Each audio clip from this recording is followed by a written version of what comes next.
그리고 7040이란 말은 들어보셨으면 혹시 7040. 지금은 이제 8050으로 바뀐다 그러는데, 그게 뭐냐면, 70대 부모님이 40대 자녀를 이렇게 돌본다라는 거예요.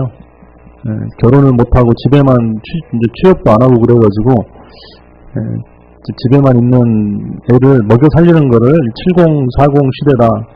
지금은 이제 8050으로 바뀌어가고 있답니다. 지금 80대 넘어가 부모님들이 이제 연금이 나오니까 그분들은 이제 연금 가지고 자녀들이 좀 그렇게 사는 참 비참한 어떤 그런 모습들이 일본 사회에 지금 펼쳐지고 있는데, 일본 사회가 보면은 10년 후에 한국의 모습이라고 누가 얘기를 많이 하잖아요. 근데 그렇게 되어가요, 실제로 또. 그런 추세가 있어서 걱정인데. 일본 최고의 명문이면 도쿄대입니다. 도쿄대를 졸업하고, 농림성에 차관까지 지내고, 또 체코의 대사까지 지내가지고, 이제 그때는 이제 은퇴해가지고 아내와 함께 행복한 노후를 꿈꾸고 있었던 당시 76세의 쿠마자와 히데야키라는 엘리트 관료가 있었습니다.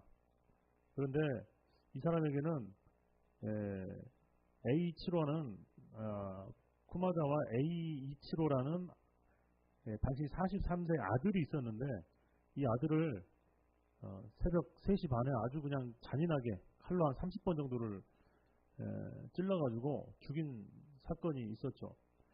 왜 그런 거 이렇게 봤더니 이 부모님이 30년간을 숨겼는데, 뭘 숨겼냐면 아들이 굉장히 폭력적인 걸 숨겼던 거예요. 그러니까 중학교 2학년 때부터 사춘기가 될 때부터 어머니를 막 때리기 시작했고, 보니까 아버지 그 가해자 아버지 몸을 이렇게 보니까 막 온몸에 멍이 들어 있는 거야. 다시 말해서 아버지도 막 아버지한테도 막 함부로 하고, 이제 나이가 더 들어가면서 아버지를 때리기 시작을 한 거죠. 창피해서 누구한테 말도 못했습니다. 어떻게 그동안 무슨 일에서 더 이렇게 봐보니까 이 아들이 학교에서 이렇게 좀 환영을 못 받는 그런 성격이었나 봐요.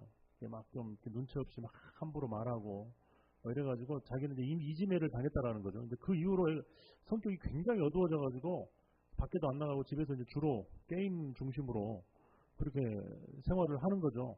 또 독립을 해가지고 사는데, 부모님이 이제 굉장히 고위 관료다 보니까 집을 마련해 줬는데, 이제 그 집에서 밖에 안 나갑니다. 근데 용돈이 얼마냐? 400만 원, 400만 원. 부모님이 은퇴해가지고 받는 게 300만 원인데, 우리 한국 돈 환산해가지고 400만 원씩의 돈을 받아가지고 90%를 게임에다가 현질을 했습니다. 그래서 이제 그 아들이 죽는 순간까지도 보니까 모니터에는 그 게임이 켜져 있더라는 거죠. 언제 때렸느냐 보니까 용돈을 안 줄 때, 돈을 왜 더 안 주느냐 그래가지고 처음에는 막 소리를 지르다가 이제 폭력을 행사하고 그랬다라는 거죠. 근데 이제 무슨 일이 있었냐면은 그 며칠 전에 그 학교 바로 옆에 초등학교가 있는데 운동회를 했답니다. 운동회를. 근데 보통 그렇게 게임하는 사람이 밤에 게임을 하고 낮에 자잖아요. 너무 시끄러워가지고 다 저놈들 다 죽여버리겠다고 막 소리를 막 고래고래 막 질렀다라는 거예요. 근데 며칠 전에 일본에서 또 이제 길거리에서 막 이렇게 묻지마 살인 사건이 막 일어나가지고 아버지는 너무 걱정이 된 거예요. 이 아들이 또 이렇게 살인을, 여기서 진짜 그런 일을 저지르면 어떡하나. 너무 두려웠던 거예요. 그런데 이제 어느 날 밤에 막 부모님 맞고 이제 사는 거죠, 아들한테. 밤에 뭐 이렇게 쓰레기를 뭐 이렇게 버리라고 그랬는데 또 어머니랑 한 매번 싸우고, 그래서 이제 새벽에 또 아버지랑 말다툼을 엄청나게 크게 했었나 봐요. 도저히 안 되겠다 싶어가지고 그 아버지가 애가 이제 더 큰 일을 저지르기 전에 그렇게 아들을 죽였는데, 또 무슨 일이 있었냐면은 그 집에 딸이 하나 있었습니다. 딸이 결혼을 하려고 이제 그 혼담이 죽어가는 가운데 상대방에서 오빠가 그렇게 집에서 틀어박혀가지고 게임만 하고 하는 그 어떤 성격도 굉장히 그 잔혹하고 그렇게 사는 모습을 보고 너무 자기도 창피해가지고 못하겠다. 결혼을 물려버린 거예요. 그래서 그 딸이 목숨을 끊어버렸어요. 그러니까 너무 상심이 되고 충격이 큰 거죠. 그래서 그 아버지가 어떻게 더 큰 사건이 이제 일어나기 전에 이제 이렇게 그렇게 했다. 자식을 죽였다. 비속 살인이라 그러죠. 그래서 법원에서 어느 정도 참작이 돼서 한 6년 지금 뭐 좀 형을 살고 있다라고 합니다만은 제가 왜 이 말씀을 드리냐면은 뭐 10년 후에 우리 한국의 모습이라고 또 뭐 이야기를 누구는 합니다만은 사실 성령 없이 살아가는 자연인의 모습이 사실 이래요. 우리 아담과 하와 후에 가인과 아벨이 있었잖아요. 가인이 아벨을 죽였습니다만은 이것이 더 죄성이 강해져가요. 그래서 사회가 또 복잡하면서 이런 살인의 문제가 부모 자식 간의 살인 문제로까지도 번져가고 있다는 겁니다. 굉장히 끔찍하지만 여기서 우리가 느껴야 되는 것은 성령 없이 본성을 따라 살면 이렇게 될 수 있다는 겁니다. 그나마 자연인 중에서도 예수 안 믿는 사람들 중에서 그나마 참고 그렇게 참고 살아가는 사람들이 있으니 이런 문제들이 크게 생기지 않습니다만은 얼마나 비참합니까? 이 죽어서나 경험해야 될 이 지옥과 같은 상황을 이 땅에서도 경험을 하고 또 죽고 나서도 또 심판에 따른 고통을 또 겪어야 되잖아요. 얼마나 끔찍합니까? 여기서 우리가 질문을 던져야 됩니다. 본성에 따라서 살 거냐, 성령을 따라서 살 거냐, 여러분 어떻게 하시겠습니까? 당연히 성령을 따라서 살아야죠 라고 얘기를 하는데 우리 이런 질문을 던져봐야 됩니다. 당신은 성령 받았습니까? 지난주에 우리가 거듭난 자아에 대해서 우리 이야기를 해봤습니다. 새로운 정체성이 생긴다 그랬죠. 예수님을 믿고 예수님을 영접하고 예수님의 뜻대로 살고자 마음을 딱 이렇게 다짐을 하는 순간 하나님께서 우리에게 부어주신 그 성령으로 말미암아 거듭나는 은혜, 거듭난 자, 새로운 정체성으로 살아가게 된다. 그런데 맨날 충돌해요. 우리의 죄성은 죽기 전까지는 없어지질 않습니다. 이 육신을 입고 있는 한은. 그죠? 이 자리에 한번 서보십시오, 여러분. 누가 이 자리에 서더라도, 박지성 씨가 그렇게 얘기를 했습니다만은 착해져요.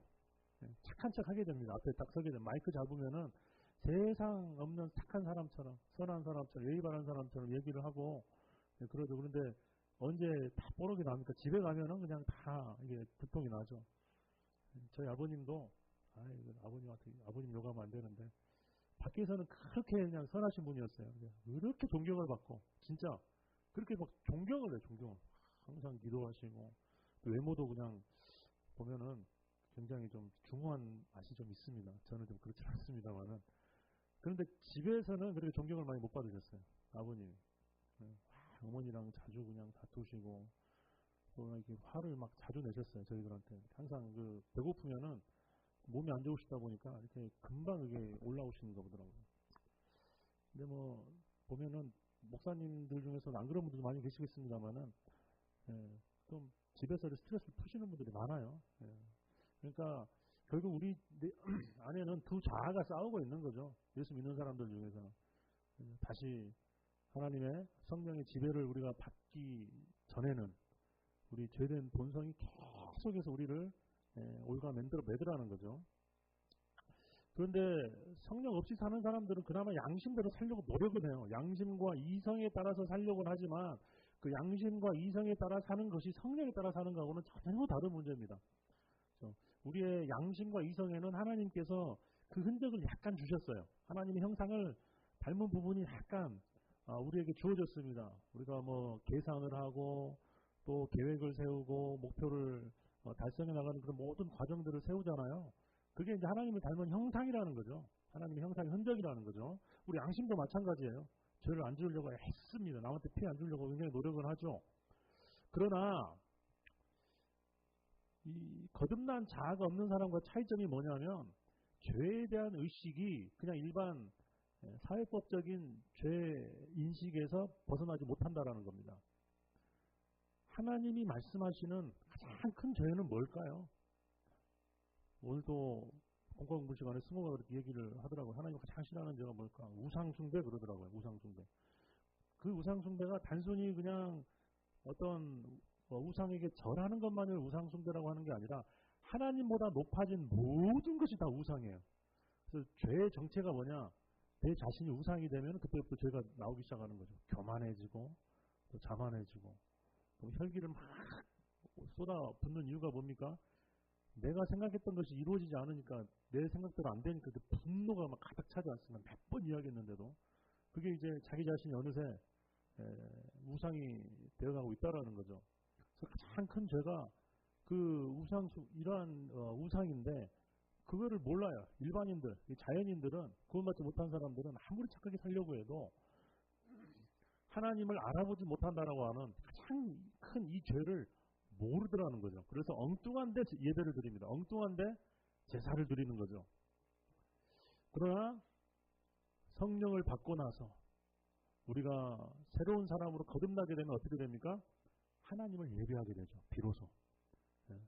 성경에서 말하는 도덕, 옳음이 뭐냐? 그것을 붙들게 된다라는 거죠. 그런데 성령을 못 받았으면 어떻게 됩니까? 아까 말씀드린 대로 또는 우리 자녀들이 구원받았다고 하는데 다 유아 세례도 받고 뭐 무슨 세례도 다 받았습니다. 주일날 나와서 예배도 드리고 주님의 이름을 불러요. 분명히 입술로 주님을 고백을 합니다. 그런데 실제로 살아가는 것은 성령의 인도를 받지 못하고 살아갑니다. 그 자연인과 크게 다를 바 없는 거죠. 그 주일날 1시간 예배 드릴 때는 뜨거운 마음으로 예배는 드려요. 그런데 집에 돌아가면은 자연인처럼 본성대로 산다라고 한다면 이 사람은 구원 받을 수 있을까요? 어떨까요? 저는 힘들 것 같아요. 그죠? 주일날 일주일에 그 190 몇 시간입니까? 8시간입니까? 7시간 중에서 1시간, 딱 1시간 예배 드리고 나머지는 그냥 자연인으로 산다. 저는 좀 힘들 것 같아요. 주여 주여 하는 자마다 다 천국에 갈 것이 아니라고 주님께서 말씀하셨습니다. 특히나 지금이 어떤 시대입니까? 포스트 모던 시대라고 그러잖아요. 내가 기준입니다. Me first society. 내가 우선인 사회예요. 그래서 내 감정과 내 기분이 곧 선입니다. 선. 그게 표준이고 그게 진리예요. 내가 행복해야 진리입니다. 내가 행복하지 않으면 그곳에는 진리가 없는 곳이 되어버립니다. 지금 우리가 그런 시대를 살고 있어요. 그런데 우리가 기독교인이 되면은 진정한 기독교인이 되면 어떻게 됩니까? 내 기준이 예수님 기준으로 바뀌어요.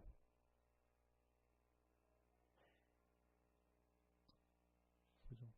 지금 포스트 모던 사회를 살고 있는데 내가 기준이야. 그러니까 우리 채울이 우리 중학생들도 마찬가지입니다. 자기가 기분 나쁘면은 그것은 완전히 잊어버립니다. 잊어버리고 틀렸다라고 생각을 말하는 경우가 있다라는 거죠. 근데 우리가 예수를 믿게 된다는 건 뭘까요? 그 기준이 예수님 기준으로 바뀌는 거죠. 아무든지 자기를 부인하고 자기 십자가를 지고 나를 따르지 않는다는 내게 합당하지 않다고 얘기했어요. 자기를 부인하지 않고 신앙생활을 한다? 있을 수 없는 거죠. 그 다음에 내 가족 중심에서 교회 중심으로 바꾸는 거죠. 가족주의에서 교회 중심으로 옮겨가. 왜요? 교회가 새로운 가족이에요, 여러분. 이제 어떤 육신적인 가정, 우리가 구원을 위해서 정말 애써야 되겠습니다만은 우리의 진정한 가족은 뭐냐면 우리 하나님 나라의 백성들, 우리 가족이라는 거죠. 그래서 예수님께서 마태복음 19장 29절에 이렇게 말씀하셨어요. 내 이름을 위하여 집이나 형제나 자매나 부모나 자식이나 전포를 벌인 자마다 그랬어요. 벌인 자마다 여러 벌을 받고 영생을 상속하리라. 다른 중요한 것들을 다 예수를 위해서 포기하는 것. 이게 진정한 신앙 아니겠습니까? 이걸 우리가 다른 얘기를 어떻게 얘기할까요? 성령의 인도를 받는 삶이다라고 얘기할 수 있겠습니다. 성령께서 우리를 그런 삶으로 인도해요. 성령 인도하시고 우리가 순종하다 보면은. 그런데 우리가 고등학교 때까지는 교회를 열심히 다녀요. 보면 고등학교 때까지는 열심히 다니고 어떻게든 학생 활동도 하고 그러는데 대학교 들어가면은 많은 사람들이 떨어져 나갑니다. 잘 들으세요. 중등도 잘 들어야 됩니다. 왜 학생부 때는 그래도 교회를 다녔는데 대학만 들어가면 애들이 이렇게 다 안 나오게 될까? 그런 고민들을 좀 해봐야 되는데 저는 그렇게 생각을 합니다. 하나님을 경험하지 못했기 때문에 그렇다라는 거죠. 우리가 지금은 뭘로 하나님을 판단하니까 하나님 계신지 여부를 우리 부모님을 보고 우리 선생님들을 보고 판단을 해요. 옆에 그렇죠. 저나 우리 교육자들을 보고 나서 우리 하나님이 어떤 분인가를 알게 된다는 거죠. 우리 사춘기 때도 마찬가지고. 그런데 어때요? 우리가 신앙생활을 잘 못하면 우리 자녀들이 볼 때 아마 그럴 거예요. 정말 하나님이 계실까? 하나님 저렇게 힘이 없으시나? 저렇게 하나님이 뭔가 없나? 나는 나 같으면 안 믿을 거야. 뭐 이런 생각을 하게 되더라는 거죠. 그러니까 우리도 굉장히 이 부분에 대해서 책임이 있습니다. 그런 부분에 대해서는. 그래서 나중에 대학교 들어가면 어떻습니까? 옆에 하나님 없어. 뭐 이렇게 하나님 있다면 이런 불의가 이 땅에 이렇게까지 있을 수가 없겠지. 이런 식으로 얘기를 한다라는 거죠. 하나님은 선하신 분이기 때문에 지옥을 만드시지 않을 거야 라고 얘기를 합니다. 그럴싸하거든요. 또 쿨해 보이고. 그런데 그 사람들은 몰라요. 마귀에 이끌려가지고 지옥에 가고 있는지를 모른다라는 거죠. 우리 다른 친구들도 마찬가지입니다. 교회 나오다가 안 나온 친구들 전부 다 그런 생각들이에요. 여러 가지 이유가 있겠지만은 자기의 생각과 자기 느낌에 나는 하나님을 경험을 못했어. 하나님이 없는 것 같아. 그런 사람 나올 수가 없는 거죠. 우리 주일학교 학생들이 지금 굉장히 이 시간 굉장히 중요한 얘기입니다. 하나님을 체험을 해야 됩니다. 다시 말해서 성령을 받아야 된다는 거죠. 성령 충만을 경험을 해야 됩니다. 어떻게 하면 성령을 받을 수 있을까요? 성경에 우리 한번 읽어보겠습니다. 누가복음 11장 13절 말씀 우리 함께 혹시 준비되셨습니까? 혹시 누가복음 11장 13절 말씀 우리 함께 읽어보겠습니다.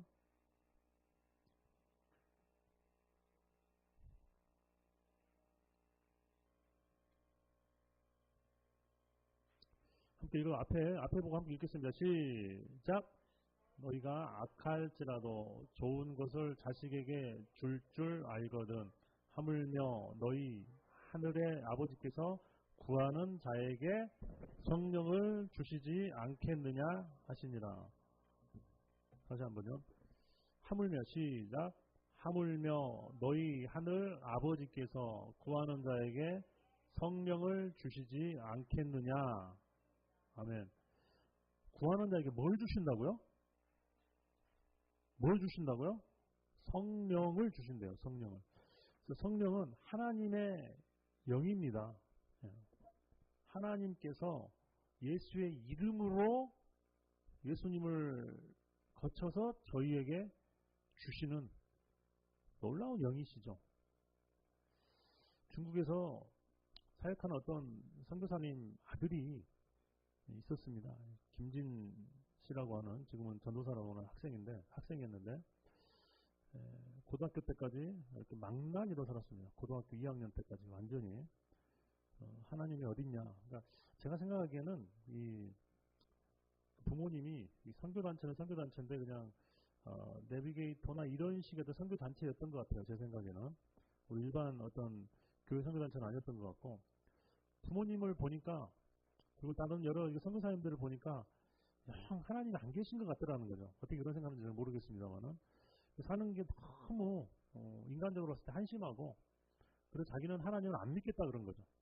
학교 가면은 아이들한테 하나님 믿지 마라 그러고 하나님 어딨냐 그러고 선교사 아들이 심지어는 술도 하고 담배도 하고 마약까지 했습니다.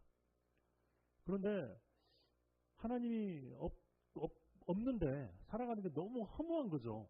이렇게 산다는 게. 그래서 이 친구가 그냥 너무 허무해서 자살을 결심하게 됩니다. 그런데 만약에 신이 있다라고 하면 한번 물어나 보자. 그래서 이슬람 다니는 친구한테 이슬람교 믿는 친구한테 물어봤다라는 겁니다. 야, 하나님 계신 것 같냐? 신이 있는 것 같냐? 어떻게 좀 더 행복한 것 같아? 근데 자기들도 잘 모르겠대요. 자기들도 그냥 집에서 가라 그러니까 가는 거고. 그래서 카톨릭 다니는 친구한테도 물어봤답니다. 야, 너는 하나님 경험해봤냐? 하나님 계신 것 같디? 자기도 잘 모르겠대. 나도 솔직히 잘 모르겠다. 복 주시는 건지 행복을 주시는 건지 나도 잘 모르겠다. 고민을 하고 있는데 자기 이제 또 친구가 그날 이제 방학이 돼가지고 일주일 동안 이 선교사님들 자제들만 모아놓아가지고 하는 수련회가 있었답니다. 5박 6일 동안 하는 그 수련회 있었는데 그래 마지막으로 이 수련회에서 하나님 앞에 한번 만나달라고, 있으면 한번 좀 나타나봐 달라고 한번 이게 부르짖고, 여기서도 없으면 그냥 나 살지 말아야 되겠다. 그렇잖아요. 하나님 없는데 뭐하러 삽니까? 그런 생각 충분히 할 수 있죠. 삶도 참 비참한데. 근데 이 간절히 첫날 부르짖고 기도했는데 응답이 없더래요. 두 번째 날, 9시부터 1시까지, 새벽 1시까지 4시간 동안 이제 자율 기도 시간인데, 간절히, 하나님 계시면 좀 말씀 좀 해달라고, 저에게 좀 나타나달라고, 그렇게 부르짖었는데, 갑자기, 이분이 간증이에요. 갑자기, 다 그 기도하는 소리들이 다 멈춰지더니, 정말 엄청난 그 음성이 들리더라는 거죠. 내가 너를 사랑하노라. 누구시나요? 그랬다는 거죠. 누구세요?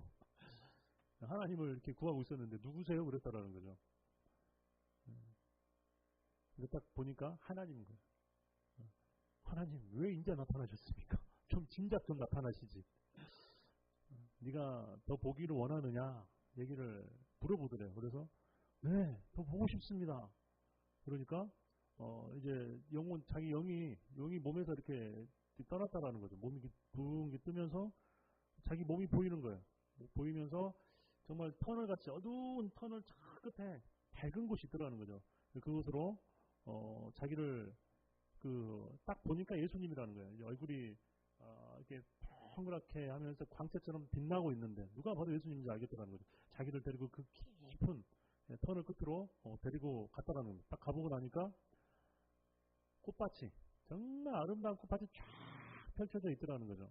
저는 이제 이 간증을 들으면서 제가 이제 40년 전에 들었던 김영문 목사님, 지금은 소천하셨습니다만 그 깡패 생활 하다가 그죠, 다 휘발유로 불 지르고 나도 죽어버리겠다. 이제 그 직전에 이분이 이제 체험을 한 건데 그 이미지랑 똑같아요. 꽃들이 노래를 하고 꽃들이 말을 하고 그러다가 마지막으로 하나님 그 성전에 들어갔다라는 거죠. 하나님 계시는 그 임재 앞에 완전히 꼬꾸러졌다라는 겁니다. 그 목소리가 인간이 정말 그 감당할 수 있는 그 음성이 아니래요. 그래서 완전히 꼬꾸러져가지고 거기서 어쨌든 하나님을 경험을 한 거죠. 다른 여러 가지 얘기들도 있습니다만 그리고 또 지옥도 보여주셨다는, 많이 경험을 하지 못했지만은 그 지옥, 사람이 죽자마자 바로 갈린대요. 죽자마자 바로 천국에 갈 사람들은 올라가고 지옥 갈 사람들은 푹 깊이 떨어지더라는 거죠. 그런데 특이한 게 있는데 천국에서 만난 사람들은 전부 다 뭐냐면 가장 젊고 예뻤을 때의 모습으로, 이 사람 표현은 의하면 이제 30대 초반 얘기합니다. 20대 후반 30대 초반, 가장 아무리 늙은 사람도 천국에 가면은 가장 예뻐진다 그럽니다. 근데 누군지는 안 돼. 누가 굳이 설명해 주지 않더라도 알더라는 거죠. 근데 지옥은 보니까 죽었을 때 당시 그 모습, 가장 끔찍한 모습으로 그대로 있더라는 거죠.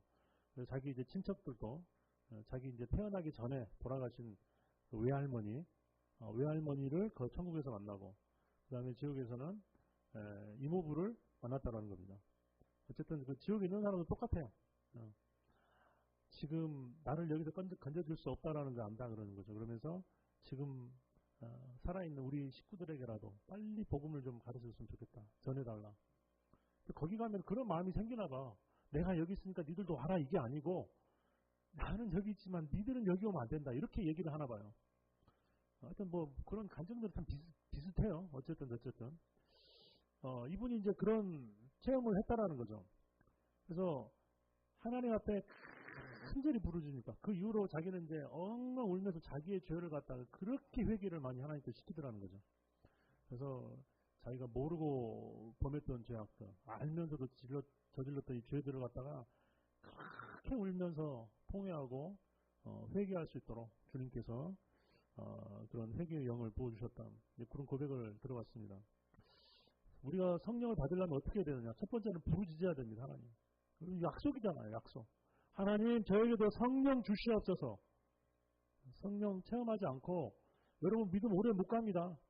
정말 하나님을 만나는 체험 없이 그냥 부모님 따라서 언제까지 나올 거예요. 20살 넘으면 부모님 따라서 못 와요. 솔로몬 이제 없어요. 그때는 솔로몬 다니지 않습니다. 우리 친구들. 그때는 자유예요. 엄청난 자유가 주어집니다. 네. 사도행전 2장 38절 두 번째인데 한번 읽어보겠습니다. 시작. 베드로가 이르되 너희가 회개하여 각각 예수 그리스도의 이름으로 세례를 받고 죄사함을 받으라. 그리하면 성령의 선물을 받으리니. 뭐 하라는 거예요? 회개하라는 거죠. 회개인데 어떤 회개냐? 죄사함에 이르는 회개를 하라는 겁니다. 예수님께서 말씀하셨잖아요. 회개하라.